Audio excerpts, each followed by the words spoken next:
सैराट चित्रपटाने मराठी सिनेसृष्टीचे नाव चांगलेच पुढे नेले आहे। महाराष्ट्रामधून तो दुबईपर्यंत पोहोचला आणि सगळ्यांना तिथेही सैराटमय केले।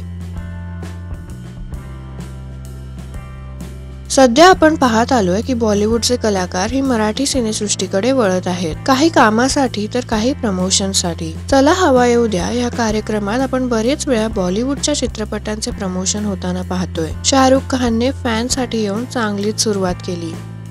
आता त्याचप्रमाणे सैराट, ज्याला आता प्रमोशनची खरोखरच गरज नाही आहे, या चित्रपटाची दखल आता हिंदी टीव्हीने घेतली आहे। द कपिल शर्मा शो, जो सध्याचा टॉपचा शो आहे, यामध्ये सैराटची टीम लवकरच दिसणार आहे। कपिलची प्रसिद्धी एवढी आहे की त्याचा स्वतःचा शो तो चालवतो आहे। सैराटची चर्चा तर होतच आहे आणि आतापर्यंत 80 कोटीचा बिझनेस ही केला आहे। तर आता ह्या टीमला कपिलच्या शोवर बोलवण्यात आले होते। रविवारी याचे शूट करण्यात आले, पण आता हा भाग टीव्हीवर कधी टेलिकास्ट होणार आहे ते अजून कळलेले नाही। पण एकंदर कपिल आणि सैराट एका स्टेजवर, यामुळे उत्सुकता तुमची पण वाढलीच असेल। मराठी सिनेसृष्टीच्या ताज्या अपडेट्ससाठी आमच्या चॅनलला सबस्क्राईब करायला विसरू नका।